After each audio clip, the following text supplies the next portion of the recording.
Basagal in Dubai. So friend, आज है 23rd of June, Tuesday. Yes, Tuesday. So आज मैं आपको बता रही हूँ कि I am not a good cook, I am just learning. So कैसे सीखी हूँ मैं ये कुकिंग। बिफोर मैरिज मुझे कुकिंग बिल्कुल भी नहीं आती थी। मैं देखती थी मेरे साथ के फ्रेंड्स हैं, वो यार कितनी अच्छी कुकिंग करती थी, सब करती थी। मुझे लगता था कि यार ये मेरे से नहीं होगा। सो कुकिंग मुझे बिल्कुल भी नहीं आती थी। और शादी के बाद स्टार्टिंग में तो मैं मम्मी से पूछ पूछ के फ़ोन पर, और उसके बाद यूट्यूब पे वीडियोस देख के मैंने बहुत सारी कुकिंग सीखी है। सो उनमें से जो एक मेरा फेवरेट चैनल है, हैबर्स किचन, आप लोगों को भी पता होगा हैबर्स किचन। सो वो बहुत ही अच्छी, बहुत ही क्विक रेसिपीज बताती हैं। तो बहुत अच्छा लगता है मुझे वो चैनल। तो आज उसी की वीडियो, उन्हीं की एक रेसिपी ट्राई कर रही हूँ मैं पहले भी एक बार और ट्राई कर चुकी हूँ। यह है ओट्स इडली, जो बहुत ही हेल्दी, यमी और वेरी क्विक होती है। क्विक रेसिपीज जो मॉर्निंग ब्रेकफास्ट के लिए हमको बहुत ज़्यादा ज़रूरी होती है, क्योंकि जल्दी से बन जाए। सो आज मैं वो ट्राई करने जा रही हूँ। And thank you ma'am, thank you Hebbar's kitchen for the nice and very good recipes. So बहुत अच्छी होती है उनकी रेसिपी, आप भी ट्राई करिएगा।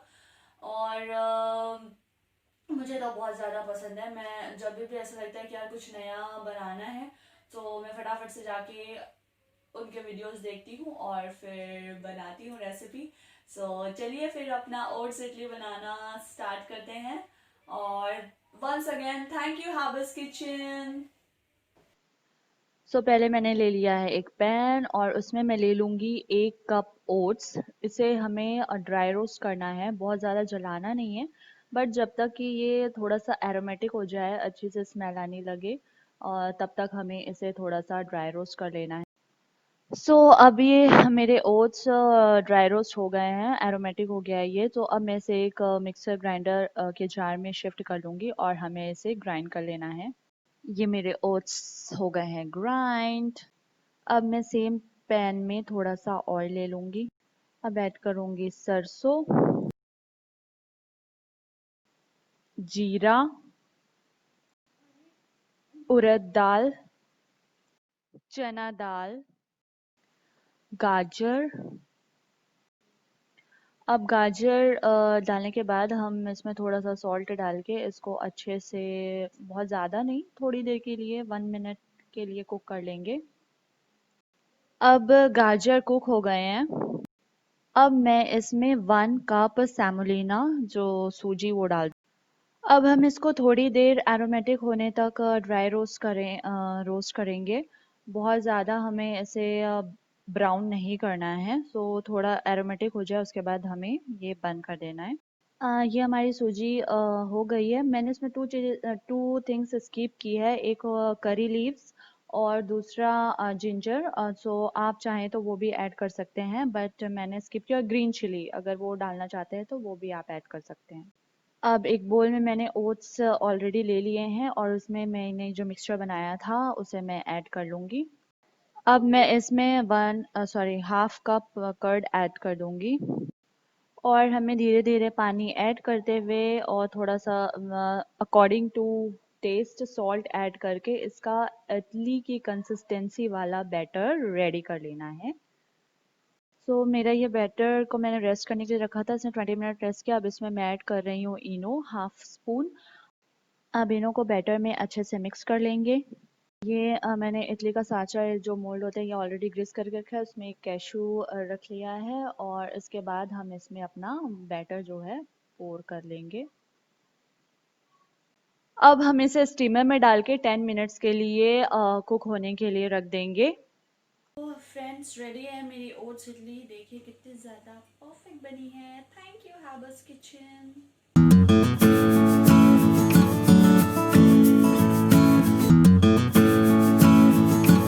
How is the idli, beta? Oats idli which you are It is eating? really yummy and healthy.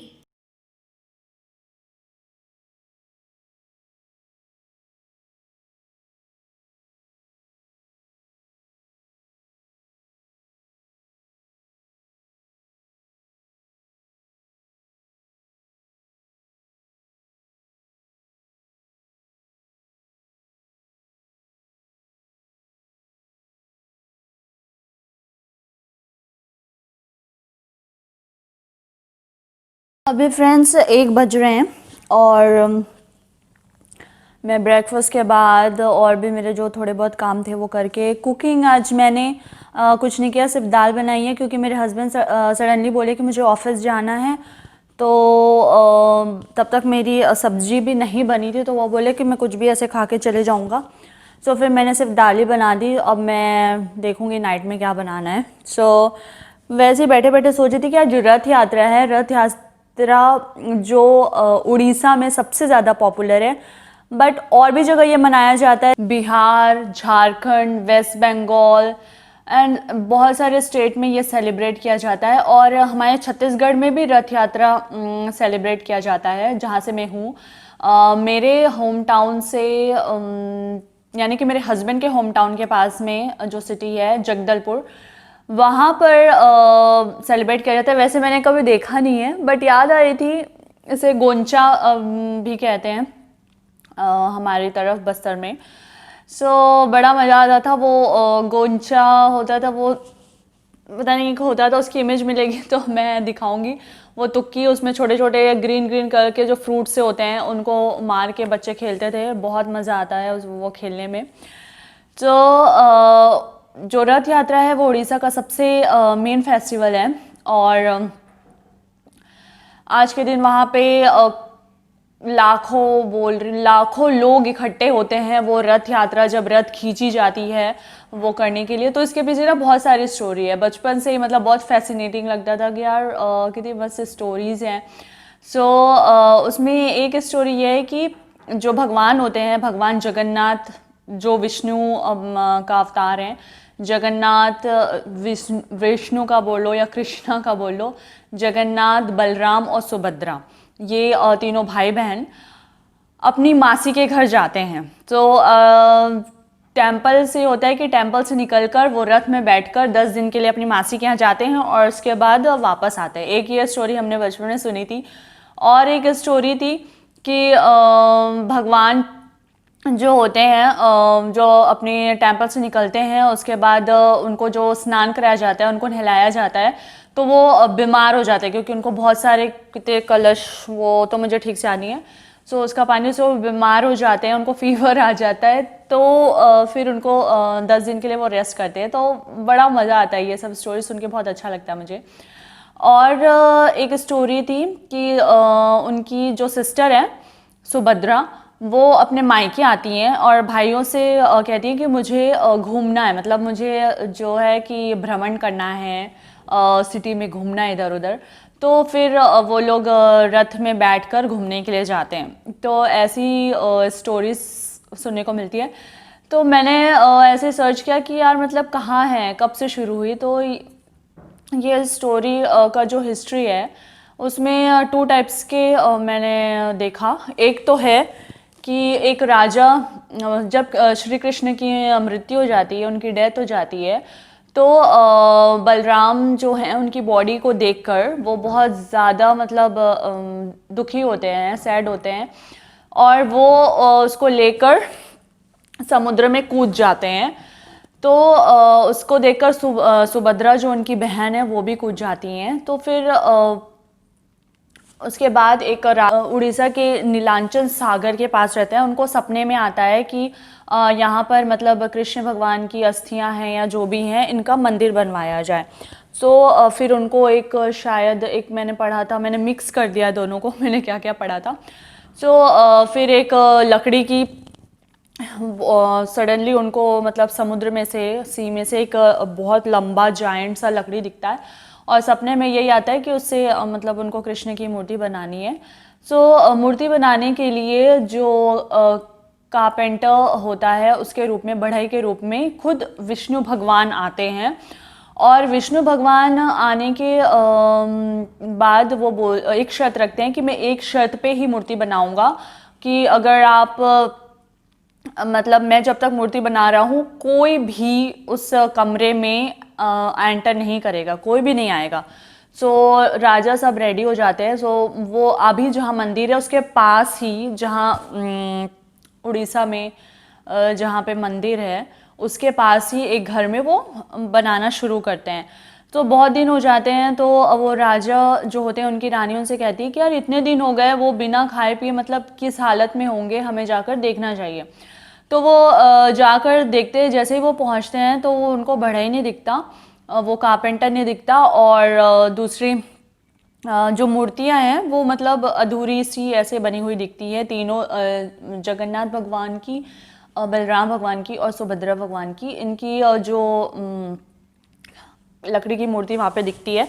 तो वो दुखी हो जाते हैं कि यार हमने तो विष्णु की बनाने को कहा था कि ये बना दिया। तो फिर ऊपर से आकाशवाणी होती है कि हमें इसी रूप में रहना है और हमें इसी रूप में तुम स्थापित करो। तो और एक स्टूडेंट बोला था कि उसी मूर्ति को ले जाकर और उसके पीछे कृष्ण भगवान की अस्थियां रख के मंदिर में स्थापित की गई थी।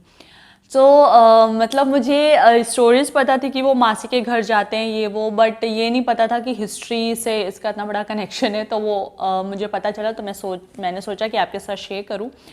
और एक स्टोरी ये भी थी कि वो अपनी मासी के घर जाते हैं, फिर उनका जो भोग चढ़ाया जाता है, मतलब खिचड़ी सा आई थिंक उनका भोग होता है, और उनके तो प्रसाद की बहुत ज़्यादा हिंदुओं में बहुत ज़्यादा मान्यता होती है। एक और स्टोरी ये थी कि वो अपनी मासी के घर जाते हैं और मासी के घर उनको इतने सारे अच्छे अच्छे पकवान खाने को मिलते हैं कि वो बीमार हो जाते हैं, और फिर उनको ये प्रसाद में जो चढ़ता है पथ्य खिचड़ी जैसा जो वो चढ़ाया जाता है, जिससे फिर वो धीरे धीरे ठीक होते हैं।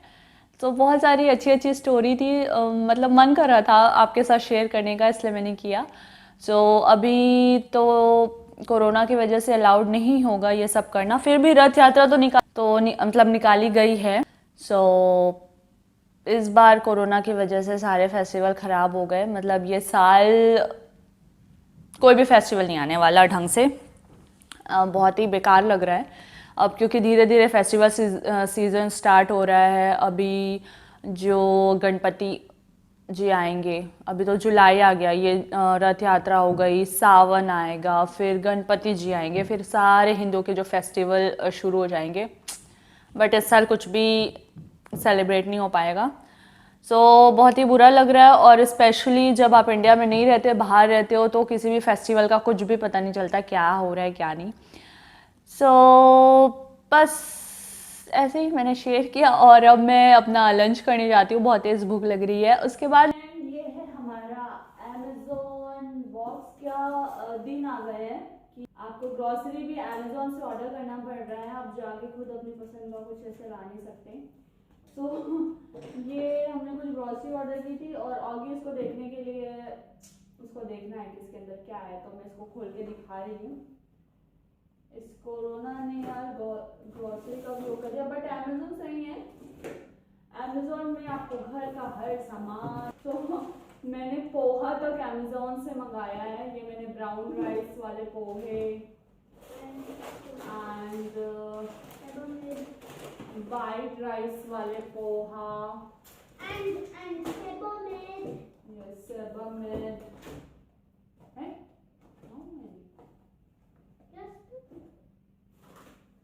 एंड ब्लैक पेपर पाउडर, मतलब क्या क्या मंगवा लिया मैंने अमेज़ॉन से, सब कुछ मिल जाता है इसमें। मस्टर्ड ऑयल भी अमेज़ॉन से। Second one. मैंने कब से अचार बना के रखा है, उसमें ऑयल डाला है।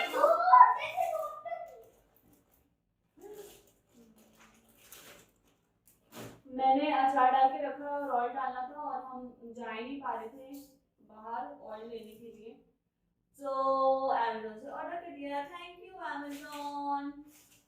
I love mustard oil. I take one. सो आज का ब्लॉग मैं यही एंड करती हूँ। तो कीप शॉपिंग फ्रॉम अमेज़ॉन, करते रहिए अमेज़ॉन शॉपिंग। जब घर बैठे सब कुछ मिल रहा है तो फिर बाहर जाने की क्या ज़रूरत है। बट बाहर जाके शॉपिंग करने में जो मज़ा है ना, ऑनलाइन शॉपिंग में मुझे नहीं आता। तो कभी कभी चलता है। तो चलिए फिर मिलते हैं नेक्स्ट वीडियो में। Please like, share and subscribe to my channel for more nice videos.